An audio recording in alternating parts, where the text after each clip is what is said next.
I'm in a closet. It's hot. It's going to go up to about 105 where I am. I was reading we're in Death Valley, about 130 in Death Valley, which is hot. I hope it's cool where you are, although chances are it's going to be hot too. The front page of the Wall Street Journal talked about how hot it was. Well, first of all, Europe is hot. Everyone's in Europe. I've got neighbors in Europe. I've got friends in Europe. And wouldn't you know, Wall Street Journal, it's all, these take a glance at the front page and see what people think you should be talking about. But, all right, so above the fold, actors to join writers on strike as streaming royals Hollywood. That's a hot story. We'll talk a little bit about that. But the big story is tourists sweated out at Europe's hotspots. They got the Parthenon. And if you know anything about your Greek mythology, there is a Greek god. Oh, not a god. He's a guardian. I don't want to elevate his status. He's a Greek guardian. Cerberus. Am I saying his name? Cerberus? Isn't Cerberus like a bear or something? After the mythological guardian of the gates of Hades. He's guarding the gates of Hades. So, he's in an air-conditioned place, but he's guarding Hades. You know how hot it is there. And in Europe, they name their heat waves after these mythological figures. So they call this heat wave in Greece Cerberus. I believe. I don't want to cross Cerberus, or he'll open up the gates of Hades and let me in. But anyway, it's hot everywhere in the world, which is why I want to share this hopeful news bit that I saw just as I came on. They've invented in one of our most disliked universities. I mean, I don't really totally dislike it, but Purdue has had some issues. They hired an Asian American guy, even after a white guy who dissed Asian Americans at Purdue Northwest, and the president, the Asian American president, did nothing, still has done nothing to correct or say anything publicly about the chancellor. Chancellor did resign, or not. He said he announced his retirement, but no real. Some people think, oh yeah, he's been ripped. No, not enough. And I have talked to people there and said, oh, not enough's been done. Anyway, somewhat besides the point. But here's the thing. Today on the news, they featured an Asian American professor, mechanical engineering. He's discovered a new paint that reflects the heat. You put it on buildings and it cools down. Cools down your building. Cools down the earth. And, so everyone's talking about this. Like, oh, man, when is this coming out? Well, this is the thing about all those engineering guys, to prepare it for market. I mean, they'll make their millions because they'll own the patent or whatever their deal is with the university. But innovation and Asian, the mechanical engineering guy was an Asian American. So as much as I've dissed Purdue overall, all right, I give them props for the Asian American there who's doing what he can to try to stop or try to reverse the impacts of climate change. So it's hot where you are. It's hot in my closet. We're going to talk with Professor Daniel Phil Gonzalez, Asian American Studies, College of Ethnic Studies, San Francisco State University Professor Emeritus in just a second, because there's something about some news stories they're all kind of interrelated. Now I'll bring on Dan, the strike, what they did in Congress with the defense bill, and my take on all of it together. But first, I want to mention the Fringe Festival, the San Francisco Fringe. I mean, I have not been, this is the first time I'll be a part of the San Francisco Fringe Festival, August 12th in a month. I think it'll be a little cooler. I'm not sure. August 12th, Saturday, 7 p.m. Thursday, August 17th, 8:30 on Saturday. Thursday, August 17th at 8:30 and Saturday, August 19th at 1 p.m. So 3 showtimes. I'll be doing Emil Amok, Lost NPR Host Found in San Francisco. And it's kind of direct from New York. I did the show off Broadway under St. Mark's to some acclaim. And I mean, one critic said he liked it. A couple others said, yeah, pretty good. But, this is a show that I've been developing for the last couple of years. And here it is in San Francisco. So check it out. Saturday, August 12th, 7 p.m. Thursday, August 17th, 8:30 p.m. Saturday, August 19th, 1 p.m. Emil Amok, Lost NPR Host Found in San Francisco, and Other Stories, a true crime tale. Part of my Amok monologues at the San Francisco Fringe. Get your tickets at eventbrite.com, eventbrite.com. Go to eventbrite.com and search for Emil Amok, San Francisco Fringe, or go to my amok.com site, and there's a link. There's a link to the ticket site at Eventbrite. Also, you'll hear what some critics say. I mean, these were not relatives. These were people who actually saw the show. One fellow at Manhattan Digest said, exposes America's ugly colonization of the Philippines, along with other comical and often profound observations. Oh my God. Must see for anyone who cares about human rights and social justice. Well, that's about everyone who wants to see Mission Impossible and Barbie this weekend. The Orlando Weekly says, stand up, monologue, rant, ?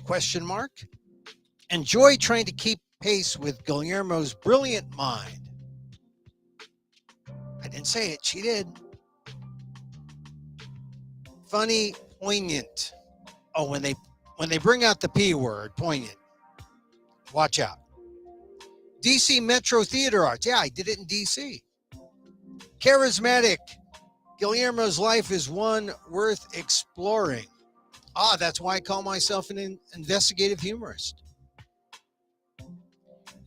And San Diego Story, the venerable web arts journal in San Diego, says, excellent. Emil Guillermo knows how to tell a story, and that ability sets the Amok monologues above other solo shows. So that's what people are saying about my show. And it's even better than when they saw it. Oh my God. Emil Amok, Lost NPR Host Found in San Francisco. Written and performed by me. Saturday, August 12th, 7 p.m. Thursday, August 17th at 8:30 p.m. and Saturday, August 19th at 1 p.m. Catch it at 277 Taylor Street in San Francisco. I have it on good authority. It will be safe. You will be housed, at least for the hour that you have a ticket. And I will be talking to you. They assure me that a fun time, safe time, should be had by all. 277 Taylor Street in San Francisco. Don't believe all that malarkey you read in the right-wing press about San Francisco falling apart. Native Son is coming home. Eventbrite.com for your ticket links. Go to amok.com and get the link there too as well. Welcome to Emil Amok's Takeout, my takes on all things considerable. This is my micro talk show of the AAPI and the AAXs. I got up this morning and boy, they're messing around with defense. The MAGA Republicans. And so that kind of got me down. And, we had yesterday the inflation news. Inflation's down, so we should be feeling up, right? Inflation is down around 3%. But then you get the politics of the day, and it all merges, and it makes me feel really, really bad. which is to say that inflation is down, but we have a democracy recession. When you have a defense bill that which should be, bipartisan. Well, I mean, look, we all have our views about the military-industrial complex, but this was a bipartisan bill, didn't need to be made political on other issues like the right to have an abortion or transgender rights or diversity. But the Republicans put those elements in there, and now it forced a lot of Democrats to vote against it, which could be used against them, but it forced a lot of Republicans too against it. We have this democracy recession where we can't agree on the basic things. So that's my analysis of what's happening. I'll read some more things, but I want to bring up Professor Daniel Phil Gonzalez, Asian American Studies, College of Ethnic Studies, San Francisco State University, teaches political science and other things. Emeritus, which means he can take it a little easy. Hi, Dan. Welcome to the show. Dan, I build you up, but you're not there. Sorry, man. There you are. Happy Friday. Happy Friday. No, Thanks for having me on. so Dan. Yes, Emil. Thank you for turn down the volume so there's no feedback. So it's a little lower. You're getting feedback, huh? Well, it's not feedback, but I can hear me. I can hear me talking. So How about now? yeah, I'm fine now. So anyway, Dan, given this defense spending bill barely passes the House with the Republicans leading the way, but it's going to come up to some problems in the Senate with the Democrats. This is not a good sign when something that should be a slam dunk, defense spending in America, it should be partisan, I say. And then when the Republicans put all this stuff about, which is really irrelevant to defense, diversity, whether or not abortion should be made available to personnel who need it, transgender issues. I mean, that shouldn't be an issue when passing a bill to fund the fighting forces of the United States. I think it shows how we have a democracy recession in the United States. Okay, you can call it that. Yeah. They're going to have to keep doing this so that the majority of Americans are truly motivated to vote in 2024. Yeah. They got to keep doing it. So, unfortunately, all of the institutions that they're attacking, which includes both crime fighting and the military at this point, they've also declared that on medicine, the practice of medicine, and education, Right. both public and private education, both public and private education. So the major institutions, they own the Supreme Court and many federal circuit appellate judges as well as district judges. So as a result, the whole society is at risk for decisions being made by people who represent a minority of political ideology and social thinking in American society. That's exactly what's going on. And so some of the issues that we were pointing out as young radicals in the late 50s through the 60s and into the early 70s, those issues are now very plainly among us. We were talking about the potential for fascism in 68 and 69 when I joined the student strike at SF State. That's more than 50 years ago. And there has been a consistent battle to keep the standards of public education high, and that's gone. That's been gone. The highest point for quality education in California in the public schools was during the Edmund Pat Brown administration and for a few years thereafter. Okay. And as I recall, he was a one time governor. This is Jerry Brown's father. Right. And there was a reaction, a severe reaction to the successful implementation of new government standards as well as social standards established during that administration. So it's largely the election of Ronald Reagan as governor of the state of California was a reaction to Brown. Right. Yeah. Brown got us Reagan and Yep. got us the swing rightward. Well, it's funny that all these, Just like Obama got us Trump. yeah. And well, this is the thing. Every time you think the voters have gotten it right, then the people who are upset really get even more aggressive. Motivated. They get excited. Right. They get motivated. They're very strongly motivated. Yeah. I mean, to go from Obama to Trump shows the Absolutely. aggressive motivation. And now it took, well, from Trump, it gave us Biden, but now Biden just doesn't seem as strong to mobilize folks. But I think He's been one of the strongest presidents we've had yeah, since Reagan. And there he is, right? He's been one of the strongest presidents that we've had since Reagan. He's been one of the most effective president, even beyond Reagan, yeah, right? But the majority of people aren't really happy with him. And one of their major concerns is his age, which is kind of unfair given the way he's performed. yeah. People are overlooking his great success, with the exception of perhaps the withdrawal from Afghanistan. Yeah. Well, He's had great success on the international stage. well, the thing with NATO recently, and standing up to Russia, a united front with the West.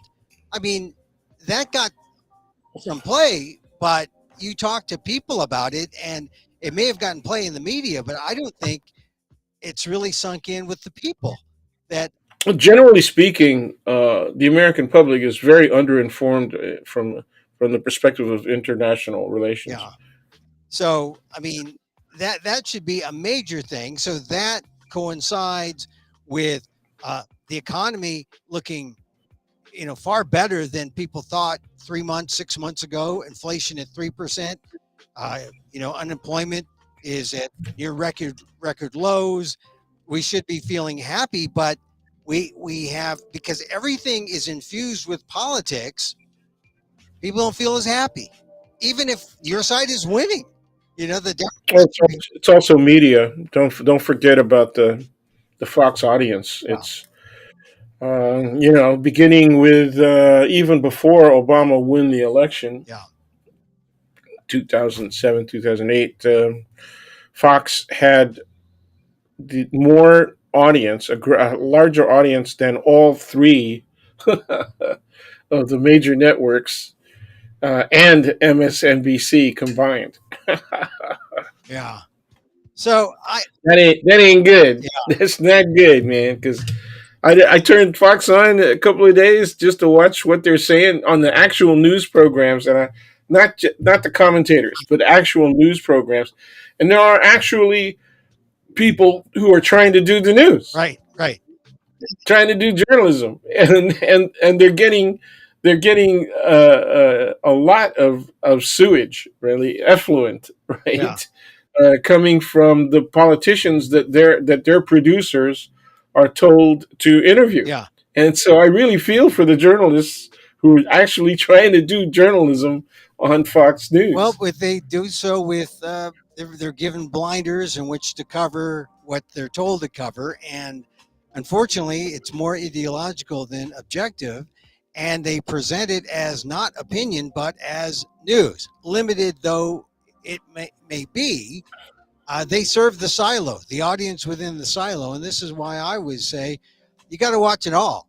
I mean, if you want to be truly informed, you got to watch it all and be just as suspicious of the New York Times as you are Fox. The New York, be suspicious of them all, but you got to read them all in order to have the kind of information you need to be. Well, that's part of the problem. Yeah, no one You will know, do that. how much of the American public wants to go that far to stay informed, properly informed? Well, not. Things have gotten too convenient, right? They got their news feed on their phones, Yeah, and right next to their Facebook and Twitter accounts on their on their and computers. what bothers me is I saw this headline yesterday that Chat GPT, open source, the AI folks, they've entered into an agreement to license AP stories, which could help both, but also, I mean, not necessarily positive, but maybe also negatively, because they license AP stories that increases the credibility of Chat GPT and AI to a degree, but it still doesn't prevent someone from misusing the information. It still doesn't prevent, the misuse. Well, especially if they load the news from AP, right, Yeah, through their AI. right. So because people can literally lift off of their news feed, right, Mhm. and recreate it in a fashion that's a la Fox. Right. The only good thing that's going on right now is that educators are really seriously trying to figure out how they to evaluate, particularly at the secondary and the higher education levels, Yeah. uh, because AI is going to be accessible to all of these folks. Well, Uh, all right. I'm playing devil's advocate somewhat, but remember when people started using calculators for math? It used to be, you used to have to show your work. I think you still do, but I stopped taking math a long time ago. But when you had a calculator coming up with the answers, it was sort of the same. Well, you could put in the wrong numbers into the calculator and get it wrong too. I mean, yeah, it's not. But you could misapply the formula or misread the problem, right?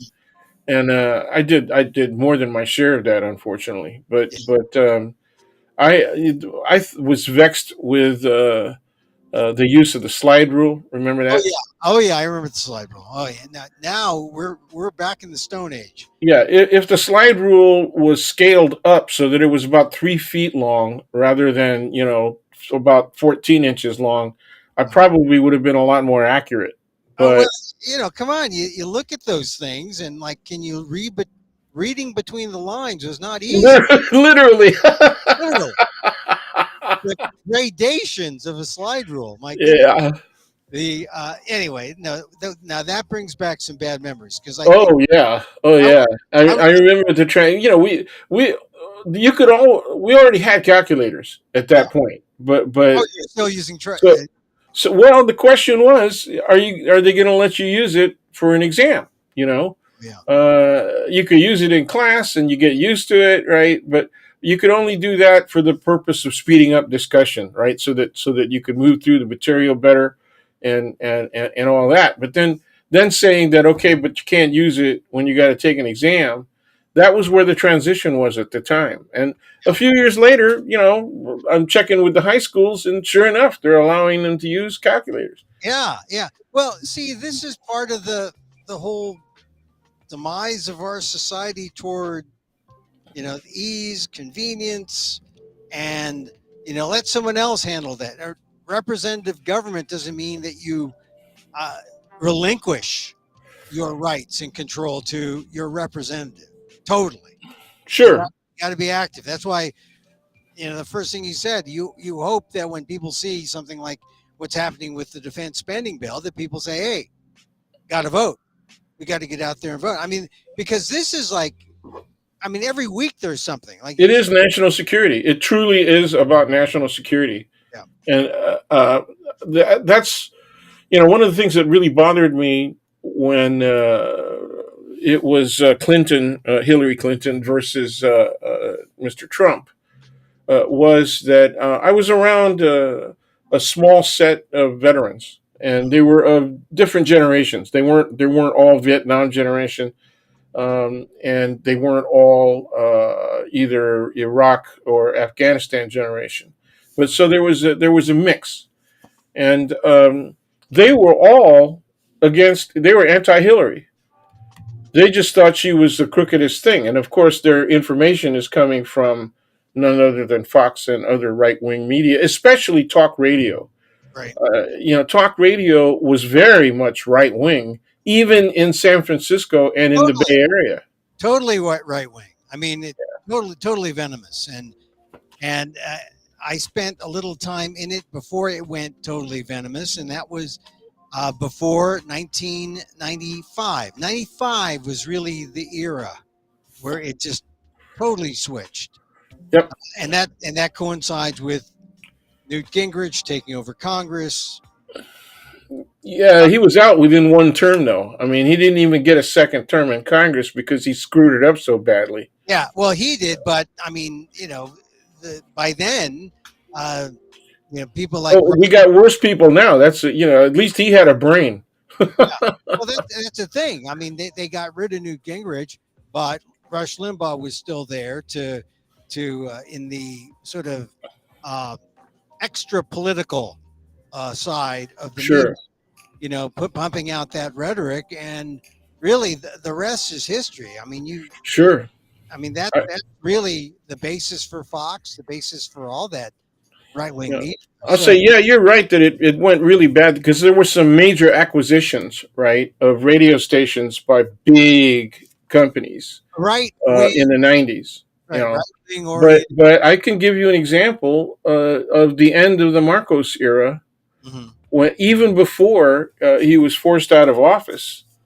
But right after he was forced out of office during the first year of the Aquino administration, I got a call from New York ABC, Mhm. and they said, okay, we would like you to talk on a national broadcast. The problem is it's an 8 o'clock show your time, and that means 5 o'clock our time. So you're willing to get up at 5 o'clock? And I said, sure, let's do it. What is it? What am I going to be talking about? And they said, well, the problem of the uprisings during the Aquino administration, right, in the first year. And I said, sure, let's go ahead.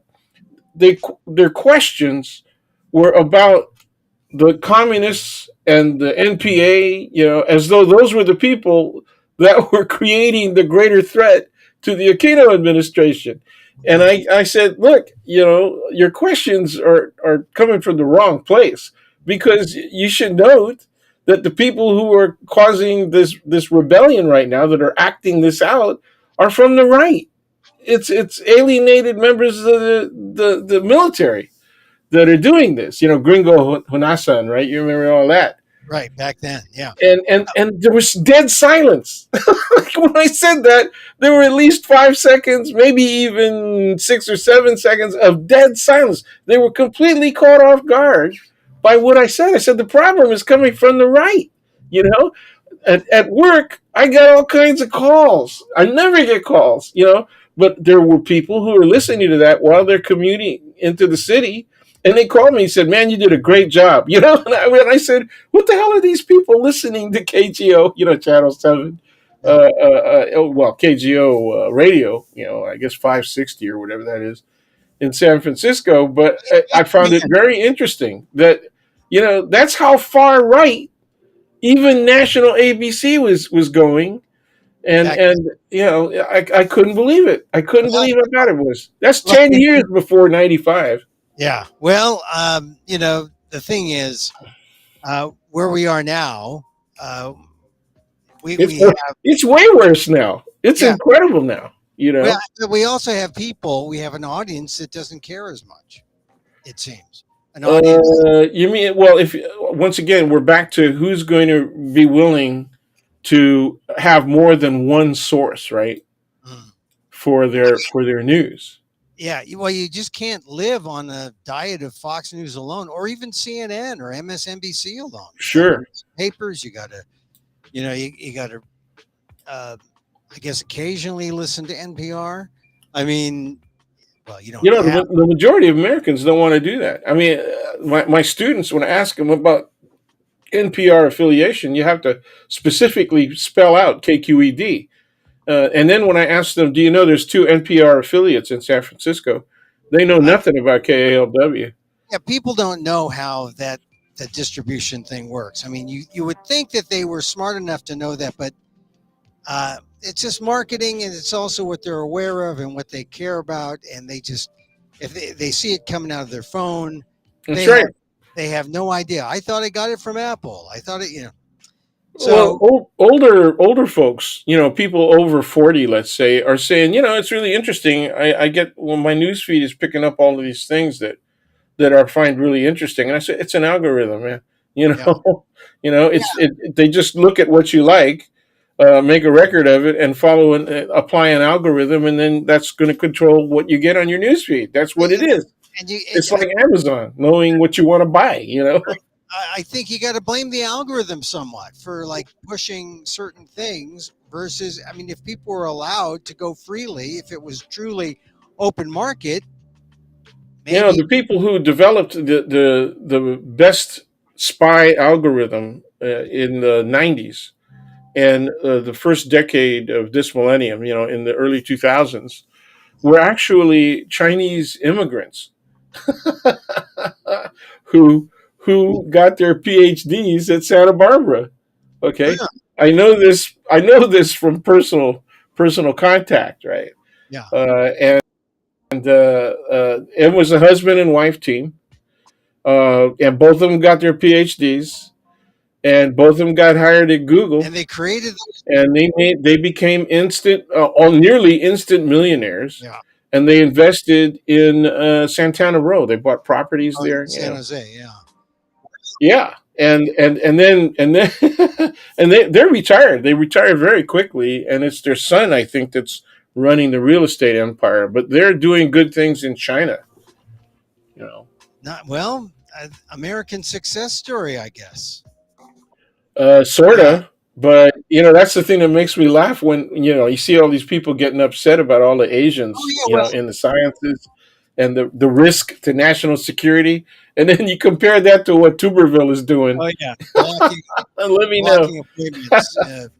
In plain sight, right? The guy's committing a near criminal act in plain Well, sight. this They're great at extortion. I mean, that's what the Republican Party is showing themselves to be really good at extortion. well, this is the thing about all that. What Tuberville is doing, blocking military appointments. What Congress is doing by putting all this anti woke stuff in a military bill. I mean, so there's going to be a Yeah, debate about the military bill, except we're not going to be talking about the military. We're going to be talking about anti woke measures that are unfair, maybe unconstitutional. I mean, I wonder about people like Rachel Levine, who's the assistant health secretary, who's an admiral, who's a trans member of the Biden cabinet. There are trans people in the military. How are they feeling now? How are 20% of the military forces who are women? How do they feel about being denied abortion rights? How do all the people of color who really make up a good portion of the military, how do they feel about anti-diversity measures, in put in this defense bill? And it has nothing to do with are we going to be the strongest force out there defending the United States, but it has everything to do with Republican MAGA politics, and it's kind of sickening. So, Dan, I want to read something. Congresswoman Judy Chu of the Congressional Asian Pacific American Caucus, she put out this statement. She said she talked about all the different homophobic bills or amendments that were put into the bill, and anti-LGBTQ plus, and so forth and so on. And then she says further, after 3 years of anti-Asian hate, the bill opens the door to additional violence and attacks against Asian Americans by targeting Asian researchers and scientists and interfering with scientific collaboration and by peddling xenophobic conspiracy theories about COVID 19. This is from a statement by Judy Chu. I haven't looked at the guts of the bill, but she says it's there. Um, as part of that overall anti-woke sentiment that the MAGA folks stuck in there. How does that strike you? Well, it's a combination, right? Yeah, It's a combination of racial animus, outright racial antagonism, now translated to law, or at least a bill. yeah, that, And this bill is a defense against the actions that have always been occurring anyway. Yeah, a lot of the retired NASA scientists who were Asian American, and this is even before South Asian immigrants became a large number in the United States. So we're talking about the earlier Asian immigrants, and they're American born, right? These are second and third generation people, and men in NASA as scientists, and they complained that they were denied promotions, that people they trained, right, were promoted over them, and that's happening again now. But for the generation that's experiencing it now, it's yeah, new, yeah, right? But the reality is, it's been consistent, yeah, right? yeah. So this is happening now. The hope is it doesn't get past the Senate, but there's going to be a lot of debate coming forward, and it's going to contribute to a kind of negative feeling that offsets whatever positive feelings the Biden administration, uh, can trumpet. For example, inflation 3%. I mean, whether that's Bidenomics, unclear, but it happened during his watch. It's going down. We should be positive, but instead we aren't. Today, Biden just announced that he's going to uh, get more. He's going to forgive some debt to millions of people. A new plan. Let's see. I had it up here. Um, but Yeah, the way they're handling it is by giving back credit towards towards ending of payments, yeah, right? For people that have been paying for 20 years or 25 years, depending on which contract they signed, right? yeah. Here I found it. He's going to wipe out 39 billion of student loan debt for 804,000 borrowers. Now it's very specific. Here's why it matters. So he's continuing this promise to strike down, to get to come up with a substitute after the Supreme Court struck down the loan forgiveness program. But it says here the administration said it was addressing historical failures in which qualifying payments under those plans that should have brought borrowers closer to qualifying for debt forgiveness but were not properly accounted for. Under existing income driven repayment plans, borrowers can get their remaining student loan balance wiped away after they've been making payments for 20 or 25 years. So if you're a long term payer and it's never seemed to qualify for forgiveness, it seems like you're going to get a boost. To get some borrowers to that threshold, the administration counted partial and late payments as well as periods when a borrower was in certain categories of forbearance or deferment. So, um, and all this, given that federal student loan payments are set to resume in October. So, for a certain number, now they're talking about 804,000 borrowers. Um, you're going to be forgiven $39 billion of student debt. That should be a positive, right? It should be. So But what's the counter argument? We have to cover the counter argument, right? which is, oh, we're forgiving these people. They don't deserve forgiveness. Talk about the moral turpitude. That usually is the thing that the anti-abortionists like to bring up. The moral turpitude of, here's a debt, you should pay it. That kind of thing. But Yeah, and they don't make any mention of the kind of contracts that students and their supporters have been forced to sign, and the kind of methods that were used by the quote service providers, right, right, who encouraged the students to take out those loans.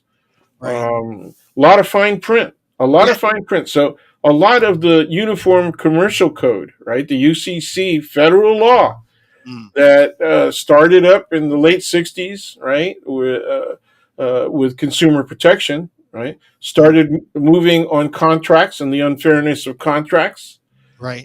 in the early '70s. They developed the Uniform Commercial Code, the kinds of contracts that were set up even before the Obama administration, but especially during the Obama administration, right, had the small print in them that should have been excluded, right, Yeah. by the Uniform Commercial Code, and they also said that these debts are not subject to bankruptcy. So really, really nice package that the right wing, including some conservative Democrats, right, put together that really hurt uh, uh, working class, middle class, and even upper middle class students and their families. Yeah. So what this new, it's not a proposal. Biden just can do it. You know, Yes, the Department, well, through the education, under the guise of the education right, Department of department. Education. So 108, so 804,000 borrowers have a total of $39 billion. That's going to be forgiven, automatically discharged in the coming weeks. And if you had a Parent Plus loan, some of you are going to be receiving some notices. Also, some people who were part of, let's see, those with direct loans or federal family education loans led by the department, including Parent Plus loans. So be on the lookout for a note from the Department of Education. I think that's a positive, but it's dumped on a Friday and you won't hear about it. It'll be in the papers tomorrow widely, but I don't think people will, it will affect some people, long-term borrowers, but not people who just went to school 5 years, 10 years, you know. That's right. So that's, it's what they're trying to do easily or what they can do easily. But this is part of the positive stuff that gets buried by stuff like the military defense bill vote. And all of this, keep in mind, contributes to a general distrust of government. So we talk about how there's a democracy recession. Well, democracy recession takes place when people don't trust what's going on. They don't trust what's going on with um, the defense bill, woke policy, anti-woke policy. So everything is you should be, like, for defense, for example, they should be discussing the military. Instead, they're discussing all these culture war ideas, anti-woke, woke, and it leads to an overall, I think it contributes to the overall distrust that exists today. Don't you think, Dan? Yeah, it does. Obviously, it does. But I'm really concerned that this is going to turn off younger voters. Yeah. That they'll see this as a frustrating thing, even though Mr. Biden is trying to address the issue. They see the conflict that's posed by, and it's not just MAGA Republicans; it's the whole Republican Party, because the people aren't acting out right in favor of students. In fact, they're just taking party dictated positions. So that's easy to turn students off. Rather than fight, they could just say, "Man, this is so corrupt. It's beyond redemption." And every time something happens that is intended to address our issues, there's an immediate reaction that often has greater power, destructive power, than the constructive movement that was made that caused the reaction. Right? Yeah. Well, this is the thing. I think the impacts of all this, spread out on all the other issues. It's like the feeling of, man, where's the country going? Where, I mean, it just contributes Yep. to a negativity. And then earlier this week, there was this Gallup poll about higher education that said that Americans' confidence in higher education has fallen to 36%, sharply lower than two prior readings in 2015 and 2018, and you know the confidence level in higher ed. Now you're a professor emeritus. That Yeah. make you feel good that higher education is taking this kind of hit. Of course not. And a lot of it is going to be driven by moderate conservatives as well as the MAGA right, and especially the MAGA right. Yeah. Their attitude is that your kid goes to college, it turns them liberal. They generalize that virtually all of higher education, college and university education, is liberal, and they have the same attitude towards what is labeled liberal, as they would towards somebody who commits a crime. The degree of their animosity, right, Yeah. is the same as though they were talking about people who were lifelong criminals that were committing continuous crime. And in fact, what we have is a twice impeached, twice indicted, soon to go 3 or 4 indictments, right? President who clearly has demonstrated criminal behavior. The only difference between alleging right, that he committed crime and conviction is the court process. It's going to be very interesting to see over the next few days, Yeah. how the judge that's handling the January 6th and the Mar-a-Lago documents case is going to set up scheduling. Right, it's going to be very interesting. Whether she does it after the election or before. Yeah, well, Or whether that's huge. Or That is so huge. Or whether she, allows for the delay that's requested by the Trump team, and then Yeah, well, and that's the delay. I mean, that's exactly what they're asking for. They think it should be postponed until after the election. It's pretty blatant, I mean, if there's any hope that he could pardon himself or escape further prosecution, right, it's that he gets reelected. Yeah. And I, as dejected than I am about the condition of American politics, and the level, let's put it that way, of political thinking among Americans, I am not so dejected that I think Trump is a shoo-in. Right? In fact, I think it's going to be very difficult for him to win. My concern is that they may draft somebody that's more competent than Trump, and maybe be willing to compromise on somebody that's not as crazy as DeSantis, who is trying to win a primary by running to Trump's right. Right. He's the anti-woke lead guy. Yeah. And that's why maybe Tim Scott, the African American, might, not that I find him appealing, but compared to Trump, if I were a Republican, I'd give him a look if I were a Republican. But yeah, it would make him feel good about not being racist too. Well, yeah. All right, now to go back to that education Gallup poll, here's the thing: they were tracking not just higher education, which is now near the lowest points in confidence. Higher education ranks 4th in confidence among 17 institutions measured, with small business, the military, and the police in the top 3 spots. And so it's like everything is, I mean, we're talking about defense spending. Well, people don't have much confidence in the military, the police, small business. Yeah, and that's the odd thing, right? It's coming from both ends.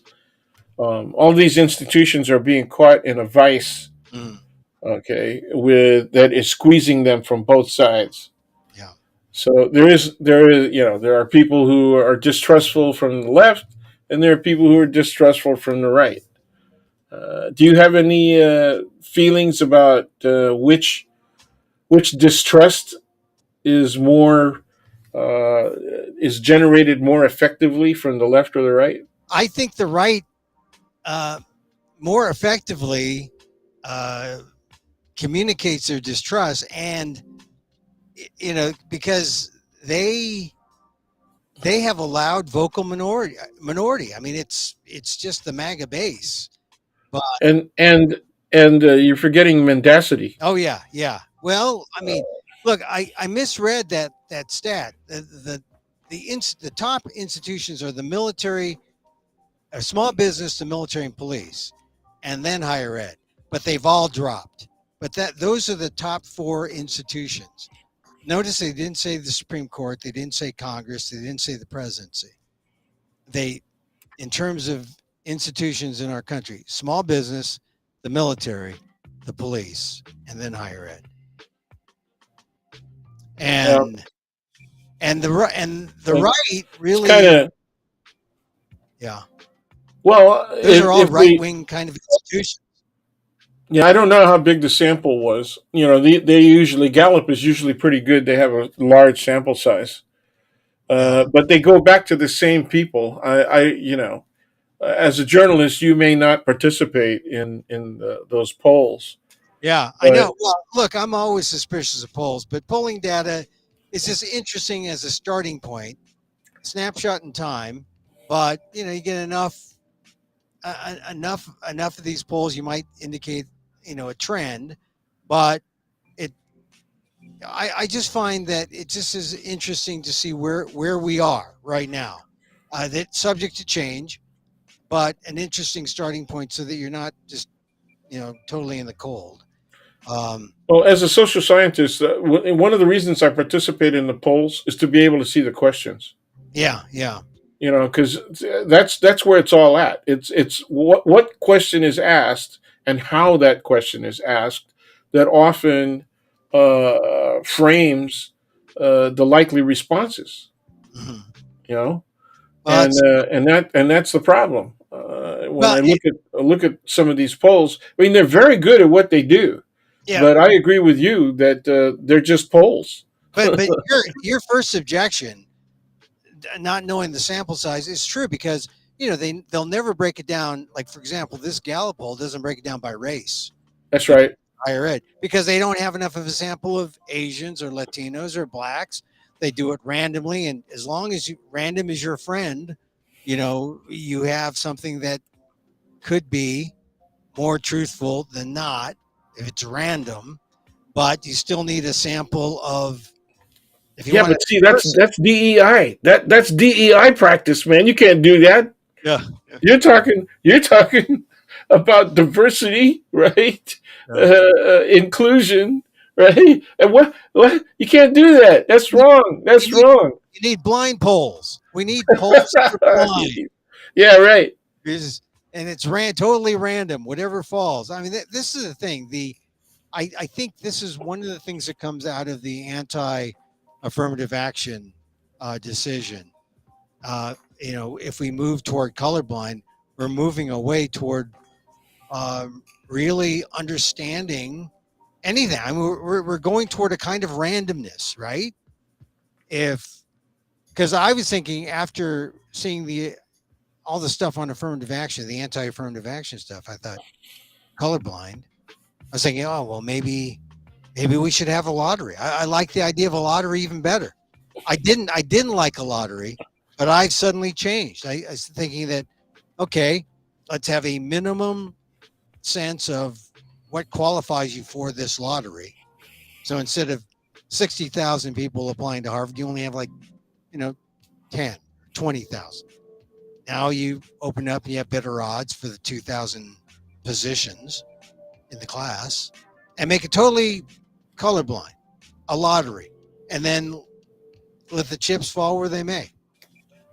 You know, Yeah, it yeah. could be all Asian, could be all white, could be all, well, it could be all black if they had more black, uh, applicants.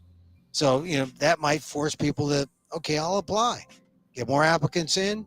If it's totally blind, God, let's see. I mean, that would be interesting if they would do that, if that would be color. But, they're maybe because they're going to allow for the essay to be part of this, you can mention your race there. Okay, that qualifies you for that.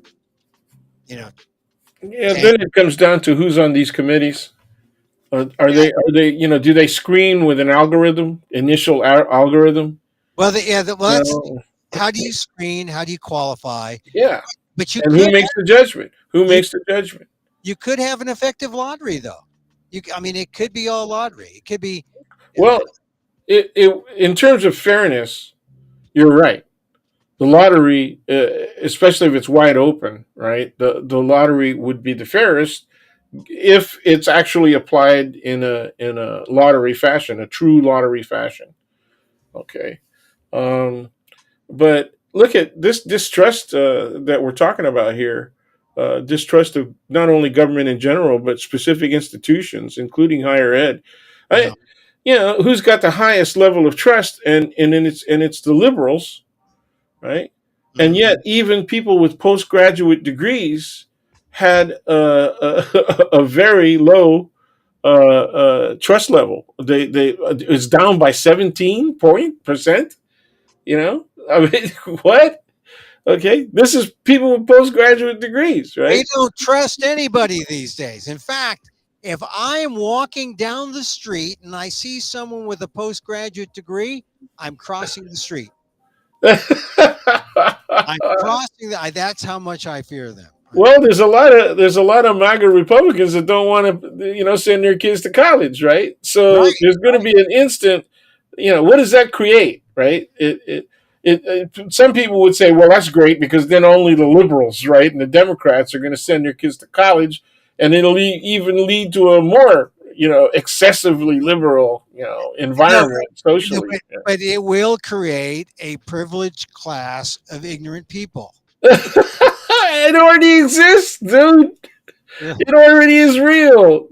Yeah. The most privileged people, right, by Mhm, race and class, mhm. are among the least educated. And then even with education, they forsake their education entirely and just reject anything that smells liberal, right? It's just, oh no, that's just liberal claptrap, man. Get rid of that. See, And you this, can see their representatives in Congress, right?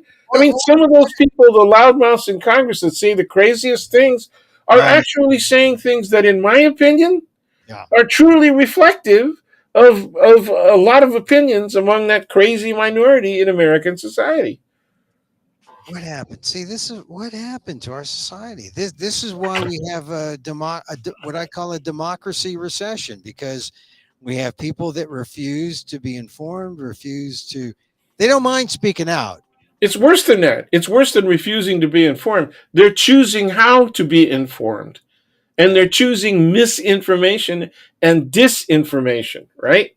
Right. Misinformation might be a little inaccurate, right? It might be unintentional. Disinformation is outright mendacity. It's freaking lies. Yeah. It's twisting the facts or just saying, okay, if that's a fact, I'm going to make a statement that is 180 degrees opposite that and Look, then push that as truth. look, and let's face it.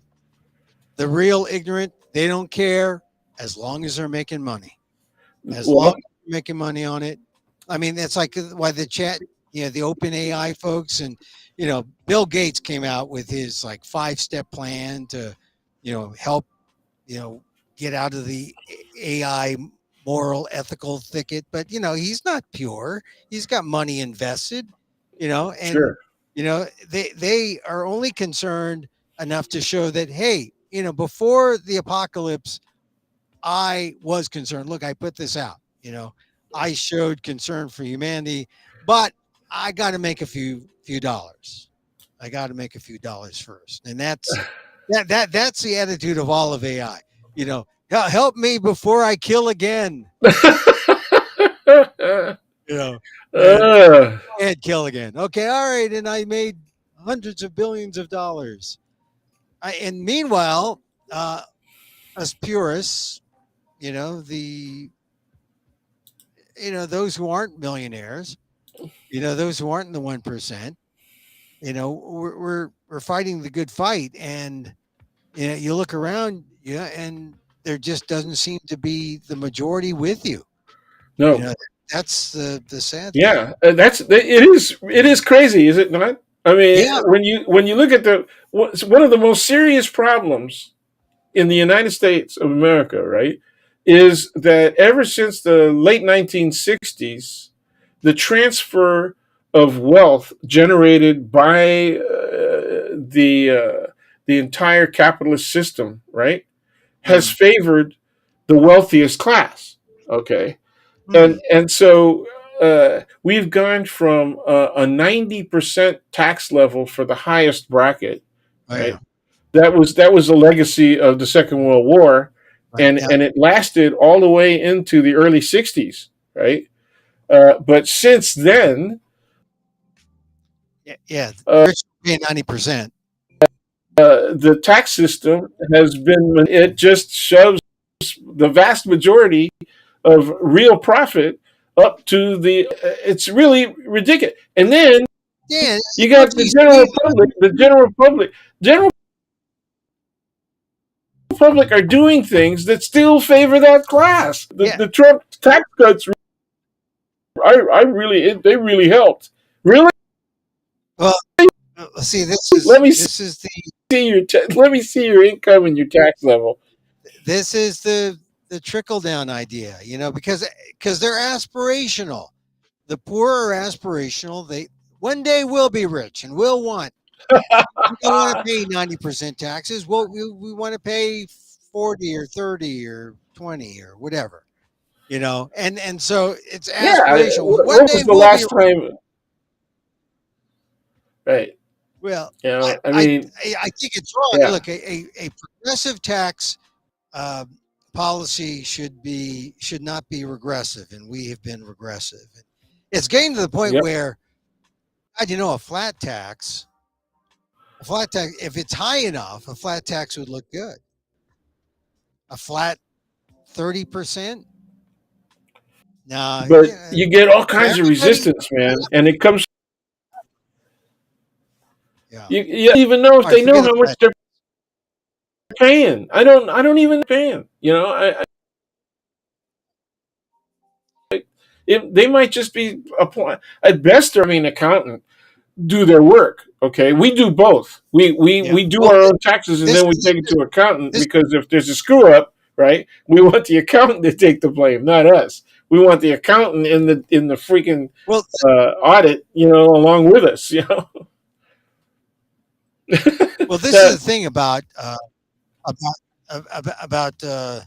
you know the people who push flat taxes are people like Steve Forbes and all the conservatives because hey, paying 15% across the board sounds good for a rich person, but if everyone, rich and poor, are paying a flat 15 or a flat 20 or 30, that's no good.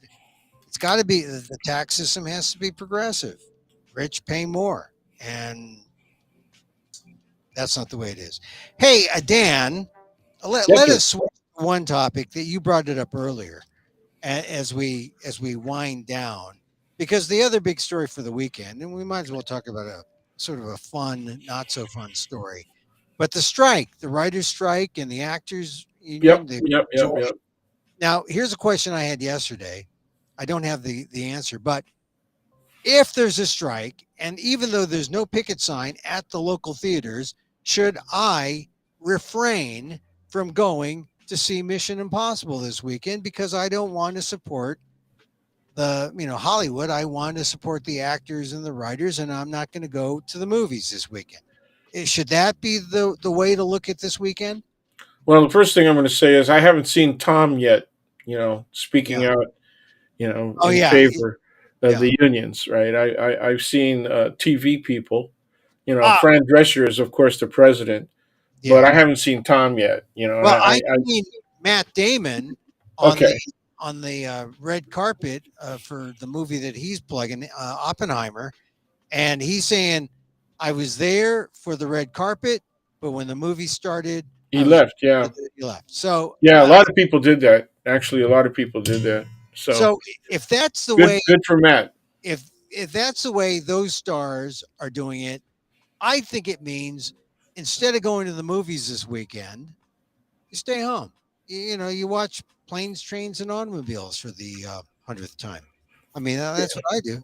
Sure. If I were Netflix and or Amazon Prime, right? You Mhm. know, I would go ahead and put up some new movies, and yeah, Ah, you but know, wait. I've been killing a lot of time by having a lot of the old black and white movies, right? You go to the movie channel, right? Oh That's what yeah, you're Uh, seeing, but no, I'm not going to support the Netflix and the streamers because they're. because they're screwing up too. So You're right. I'm going to my VHS tapes. No, I'm just saying if I were them, that's what I would do. Oh If yeah, yeah. people are going to walk away, But from the what I'm theaters, what I'm saying is I don't want to support Netflix or Amazon. I'm going to go to my VHS tapes and right? my DVDs You and screw the streamers. I'm still not. got a VHS that works. A Yeah, VHS it's in my player. garage somewhere. I'm going to take it Yeah. out. I'll get a DVD. I'm going to watch that. All right. So I'm going to refrain from being overly Hollywood. But now the other thing you mentioned earlier is that you were part of the student strike, San Francisco strike, more than 50 years ago. And so you know Hmm. what strikes can do. You know how revolutionary strikes can be. Right. It was the longest student strike in the history of the country. What year? Some people claim it was the longest student strike in the history of the world, but I think there were a couple of others that might have been longer. And what and it caused the formation of College of Ethnic Studies at San Francisco State, Asian American Studies, and also Black Studies, Latino Studies. I mean, it opened it all up back in 1968, 69. 68 was the beginning of the strike. 69, fall of 69 was the first semester that we offered courses under the rubric ethnic studies. Yeah. And Yeah. if it weren't for the strike, we wouldn't have this ultra woke thing called ethnic studies. Right? And it's not so ultra woke anymore, man. I mean, a lot of the younger generation faculty are showing the same kinds of, let's say, balance, the out of balance consideration of what's good for me, what's good for the team, what's good for the institution. There's a lot less of that at this So point. less radical, People are, less ra- oh, they're being careerists, right? And that was bound to happen. I mean, so we get attacks that are motivated by ideology and global politics. An example is the influence of pro-Israeli money and institutions within institutions of higher learning, right? Because they have, for example, well-funded chairs that they seat within a given department, either political science or international relations, and or in Jewish studies, and they have an endowment that's well funded, and it's entirely pro-Israeli and pro anti-Palestinian, and so uh, so and that's true all over the yeah. country. And so what we're seeing is even though it's the strike gave us this, I mean, ethnic studies has gone through an evolution, is what you're saying. Yeah, in some instances, a devolution. Yeah. There actually isn't even a unity among ethnic studies projects at Berkeley. Black Studies split off from the Ethnic Studies department in 1976 or so, and so there hasn't been a unity of effort. There hasn't been the third worldism that Gary Okahiro likes to talk about. That hasn't existed at all on the Berkeley So campus. it's really kind of like a kind of a mainstream of ethnic studies in a way. Well, It's not radical. it's still, yeah, it's still, yeah, certainly not as radical. Mhm. Okay, some of the thinking and the reality of critical race theory, for example, is there. but then it's, that's a theory, and and that's a discussion which is purely application possible, right, in real world solutions for real world issues. But the original ethnic studies was developed for both. It was about, yes, engaging in academic process and the development of hypotheses and theories, but its ultimate objective was to address real problems in the real world, for people of color in this country.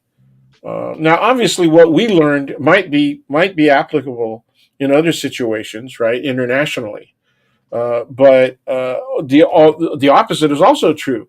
What people learn about conflicts that involve both ethnic conflict as well as racial conflict in other countries may also contribute to our investigations and the development of our own knowledge base, and be possibly applicable to the resolution of social problems, political issues, conflicts here in the United States. And so that's the way it started.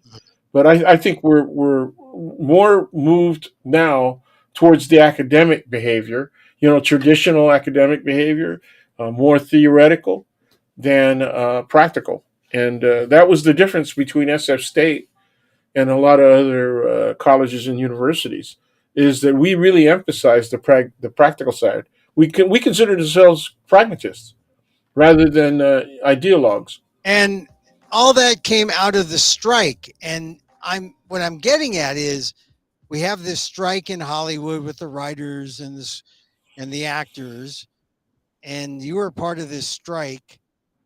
Uh, you had an Yeah, there are clear parallels. There's also a class issue, yeah, right? Why did the strike happen first at SF State, regardless of what a lot of UC Berkeley people like to say, right?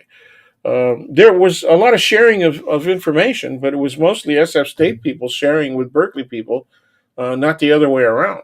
And but that's a whole other set yeah. of issues, All right, though. but the Um, idea, the parallel was there were problems that were people in at state, and you were saying it's a class issue. yeah, so it was. That's why it started at State. It's because we're talking about, poor people. You know, we're talking about working class, very working class school, very middle class school. SF State. The biggest feeder to SF State was CCSF, the community college. Okay, so that's what it was all about. I mean, in great terms, that's what it was all about. Because the number of students of color on that campus was really very small. Really, Okay, yeah, yeah. I mean, less than 4% black. at San Francisco State. Yeah, less than 4% black when you had like a 15 or 16% black population in the city. And so by forming this coalition, Right, Asians, Browns, Hispanics, Native yeah, Americans, Native American. indigenous people. Yeah. I mean, what what got the administration to move? Because you look at strikes and you say, okay, we have this ideal, we're going for it. I mean, they're talking about this actors strike, writers strike going on till maybe the end of the year, which is like 5 months. The student strike at state lasted how long? 4.5 months from early November to March 20th. That was the formal signing of the settlement agreement So, of what kind 69. of parallels do you see between the two strikes in terms? Oh, wow. Well, a lot of it is class. We're talking about people who, 99%, as they like to say, of people in the unions uh, are working class or even lower middle class. They don't make that much money. And so, I mean, all you got to do is, I don't know, most people leave the theater when the credits are rolling, Right. right? Okay. My wife and I are in there, and very frequently we're the last two people out the Same door. here. Same Okay. here. Yeah. We Yeah. want to see the union names. We want to see Yep. the union. The see. and of course, as an ethnic studies person, I'm looking at the ethnic background, and you could tell by the Right. names for the most part. And that's the thing that makes me laugh about saying, "Oh, well, we can go race free, right?" In college and university administrations, okay. But when you're applying and your name is Gonzalez, I mean, most people are. There's a lot of intermarriage and all the rest of that Yeah. stuff. But people are going to look at that and see it as, yes, it's a first world name, right? Because Spain did a lot of colonizing, right? But at the same time, within the American context, we're talking about brown folks, Yeah. okay? And so how are you going to be race? You're going to have to do like all the exams, right? The bar exam, the medical exam, and all the rest. The engineering exams, accountancy, and you're going to have to go with a fingerprint and no names. Okay, so then the issue is not supposed to come up until you voluntarily write in your expression of your desire for higher education, right? That you are a person of a certain racial background.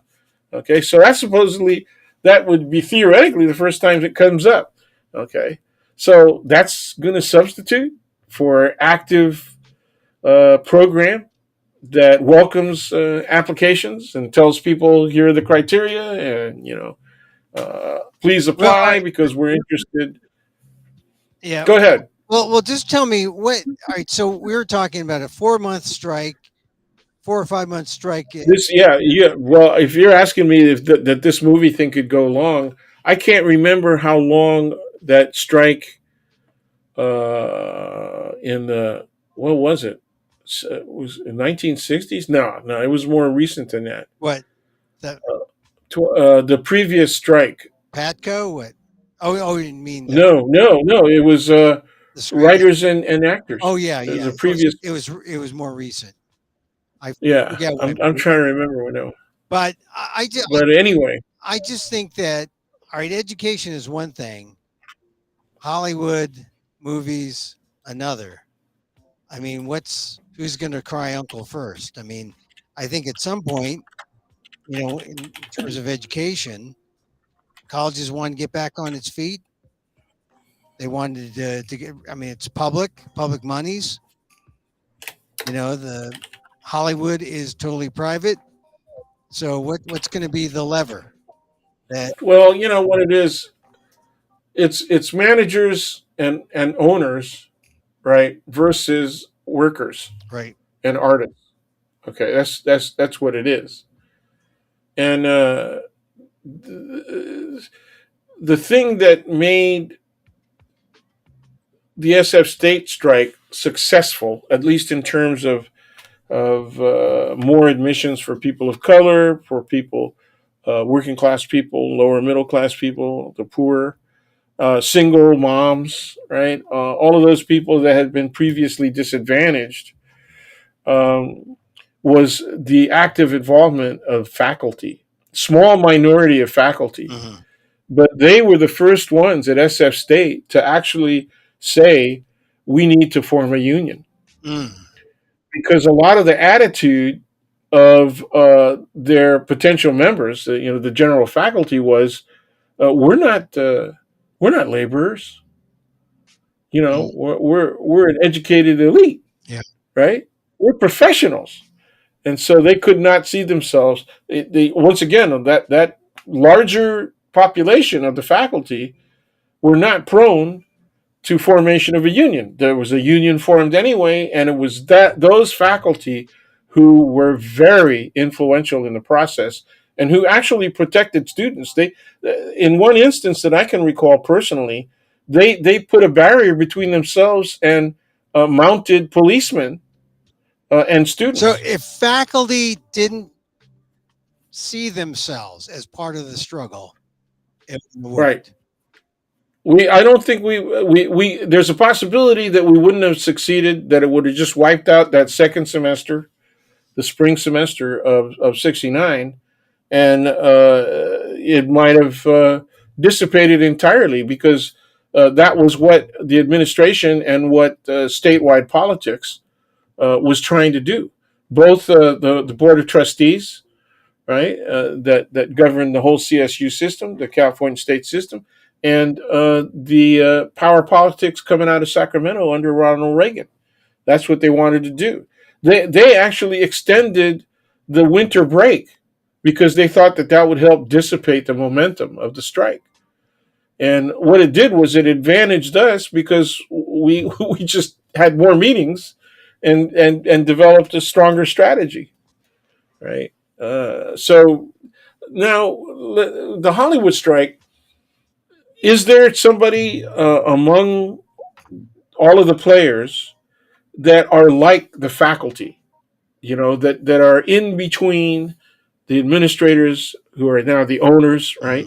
Mhm. And the big companies, the big production companies, also the distribution companies. People forget about that, No, the in between people, and the theater owners as well, right down to the bottom line, right? For theaters anyway, right?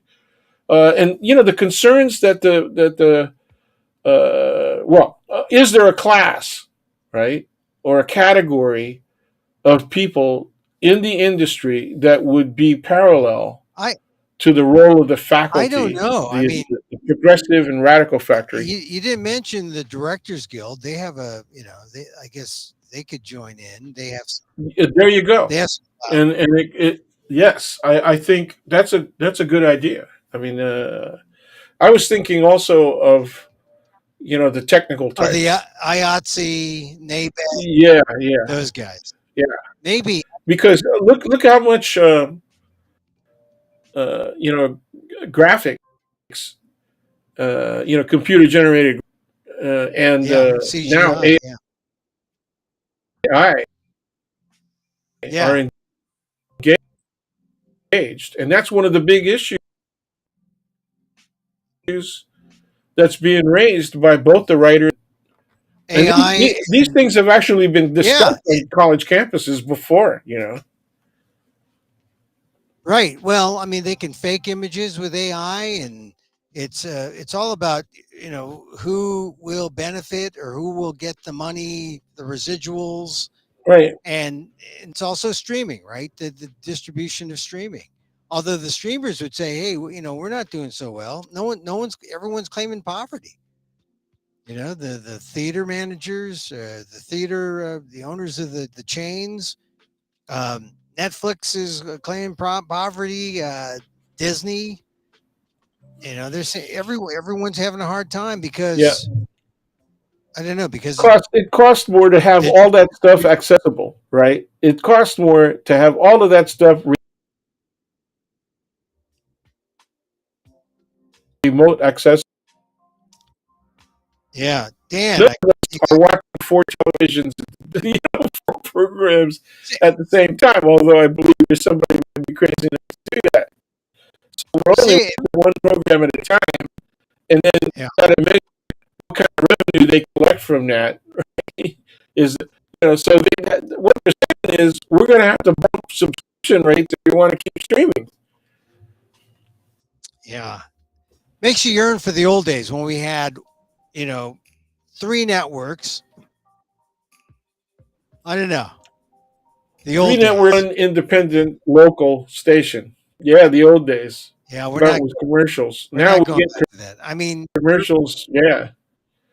Now we have to deal no, with commercials and algorithms that know where. no, yeah, I know. And if you buy your underwear online, they do know your underwear. That's right. They But know your uh, size, the right? thing is, They know what color you everything like. is on the phone. Hey, Everything's on the phone now. And Apple's a distributor. Maybe Apple's got to say something. Apple's Hollywood though, or they're Cooper. I like the director idea. Well, all right, let's cross our fingers on the I think director. that's Hey, really cool. Dan, you're breaking I up, so I'm really going do. to say goodbye to you early. So, Okay, it's cool. Dan, it's thank you for your insight. And like I said, I thought about the student strike. You were students. You weren't. I mean, Yes, we were. yeah, I mean, like, Yeah, and we were exactly in the situation that writers and actors are now. You know, in the sense that you were not, So, you were beholden to an industry, well, like the right? actors and writers are saying, the reason that the industry exists is us. The industry does not exist, it's only because there's these big producers and large production companies that can bear the cost, right, of production. At the bottom line, it's the word, or the word and the artists. That's it. And so we were the reason for the existence of the institution of higher education. It wasn't A- it wasn't the educators that were the reason for its institution. It was the public good, right? And you were Of also having paying, higher you were also paying tuition. Oh, Dan, don't go education away with, don't go away while I'm making that good point. faculty, young Uh, Dan, you're breaking up. faculty, the younger generation. The warning, yeah, a lot of let me leave you with this. A lot of the younger faculty are experiencing their students saying, "We pay." Oh, come on. You gotta repeat that. You gotta, you're frozen now. Oh boy.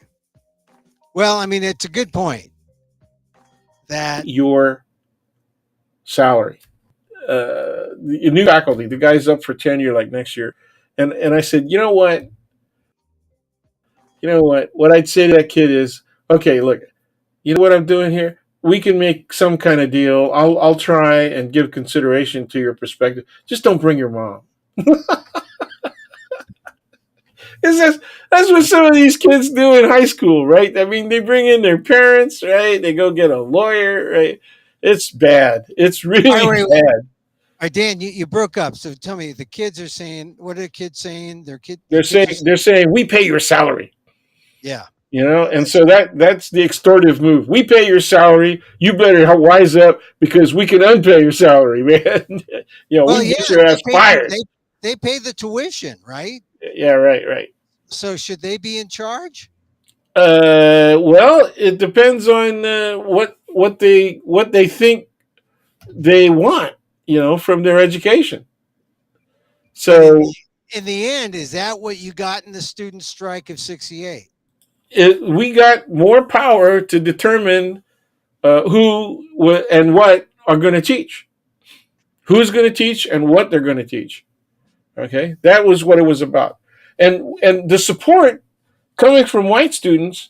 One of their favorite anchor lines was relevant education.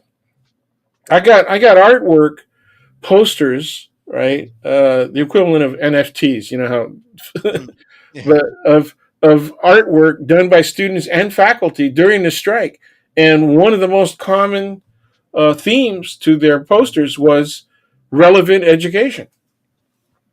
And that essentially meant DEI, right? It yeah, meant to have an inclusion of people of color, of people of the working class, right? Because their perspectives aren't part of the knowledge base, right? That's supposedly contained at the level of the colleges and universities. That's what's supposed to be there, yeah. right? And look at where we are now, some 50 years later, right? Yep.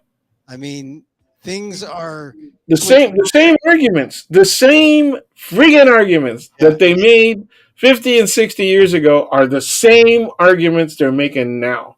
yeah, Okay? Because they are essentially racist arguments. They are essentially class biased arguments. They are essentially misogynistic arguments, if not in word, in effect. yeah, Right? yeah. Now, in terms of the writers' strike and the actors, you know, Yeah, it's about working class and middle class security.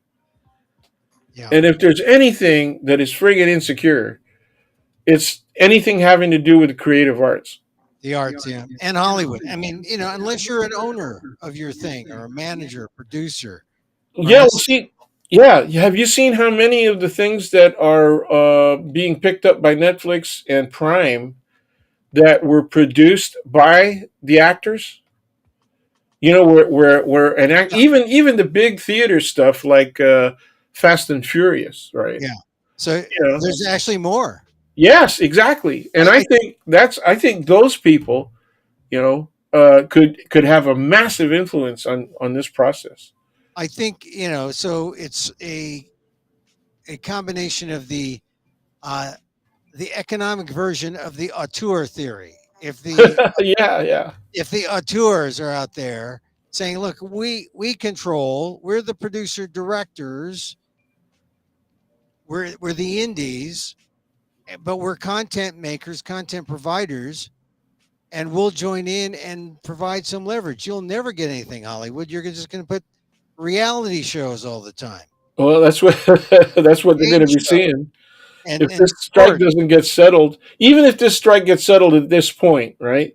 Uh, There's been so much time taken off by the writers that the fall premiere kind of Yeah, situation that's going to be delayed. You yeah. know, Well, so it's just going to be game shows, that and yeah, and so-called reality live shows. yeah, Yeah, that's it. and if we get a call from ABC to say, "Hey, put that Friday Emil and Dan show Yeah, right on, on right on. We could on do that. network," we could do We that. could do that. We could do that, and I could read more. You know, I could just read more. I could read more of those books that I only partially read. Yeah, You we, know. we don't need writers. We don't need writers. We don't need actors. Yep. Yep. All right, Dan. Thank you. Thank you for weighing in today. Oh, it's always fun to engage in these conversations with you. Good, good to see you on Wednesday, on Fridays, and we'll see you again next week. Stay cool. 105 where I am. That's especially. I was going to say that. I was going to close with that. You know, stay cool and healthy Yeah. because we're staying in the city, and the hottest gets is like high 60s. Oh, lucky You you. know, the Lucky. the sun is out right now, but there is considerable amount of gusty wind. But yeah, it gets up to the high 60s. Oh, Now, our other house up in the North Bay is yeah. 103. 100. Oh, well, there. So Yeah, for a little empathy, take a drive up north. yeah, right. For a couple of minutes, when your tires start to melt, you got to, it's time to come Yeah, back. I know. All right, there All he right, man. is. Daniel Phil Gonzalez, College of Ethnic Studies, San Francisco State University, Asian American Studies, Professor Emeritus. And, I knew that if I asked him about the strike, he'd have something interesting to say. Because it is interesting, the parallels. And he survived. And look, here's the thing. You strike, maybe it lasts 4 or 5 months, same issues come up 50 years later. You never quite get over it because it's all about money and class and position, and fairness erodes. Fairness needs to be built up again. It's a cycle. All right. Hey, another week. Emil Amok 557. Check it out I'll put it on amok.com. We'll do another commercial for Emil Amok, a lost NPR host. Because I was an NPR host, 1989. I am lost. I am found in San Francisco, and other stories, a true crime tale written and performed by me at the San Francisco Fringe. You haven't missed it yet. August 12th, Saturday, 7 p.m. Thursday, the 17th, August 17th, 8:30 p.m. Saturday, August 19th at 1 p.m. I'm telling you ahead of time so that you'll go get your tickets on amok.com. There's a link that'll take you to Eventbrite, which will be secure. Tickets are going for a song. It doesn't mean you're going to have to sing, but it just means that they're not pricey at all. Here's what two people said. I just did this in New York. Manhattan Digest. You can look it up. Manhattan Digest, Emil Amok. exposes America's ugly colonization of the Philippines, along with other comical and often profound observations, must see for anyone who cares about human rights and social justice. Oh my God. I'm not related to that guy. Stand up, monologue, rant, enjoy, trying to keep up with Guillermo's brilliant mind. Funny, poignant, the Orlando Weekly. Oh, venerable, the Orlando Weekly.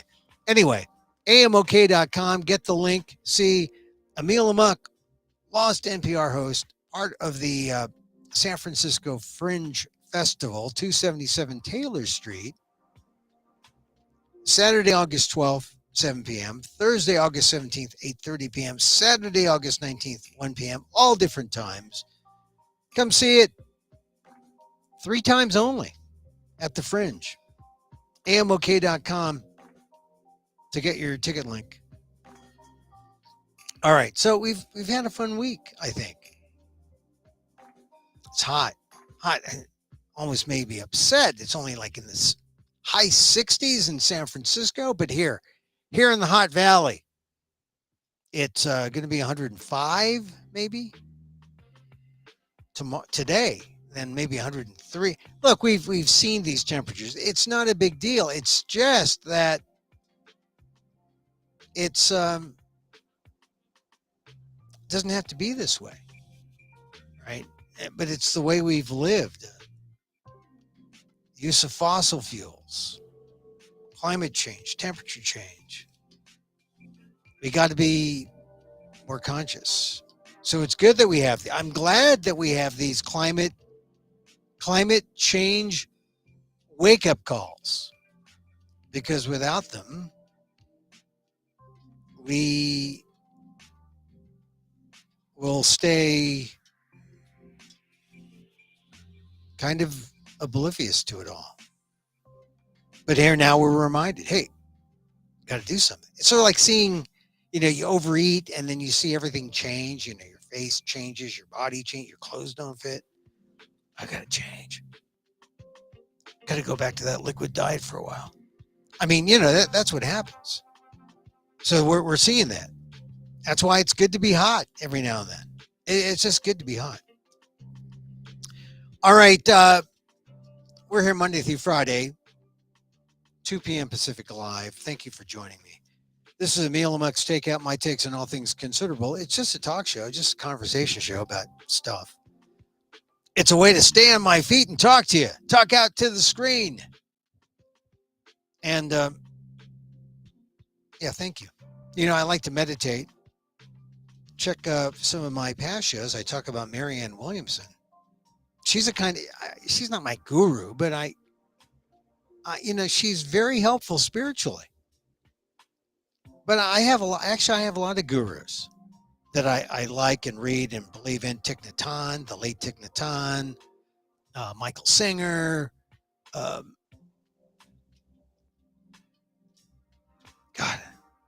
he's such a guru. I forgot his name. But if I told him he was a guru, he'd say, I'm not a guru. He'd say that. So I'm not going to say his name because I don't want to say who. But there are other people, Sean Fargo. Now I want to say some people's names. Now, I mean but the meditative world, it's a vast world. Shinzen Young. Shinzen, how can I forget? How can I forget Shinzen? Okay. And so we always end up with a little metta, METTA, loving kindness. And so as I wish for me, I wish for you. May you be safe. May you be happy. May you be healthy. And may you live with ease. Emil Guillermo here. Till next time. Mahal.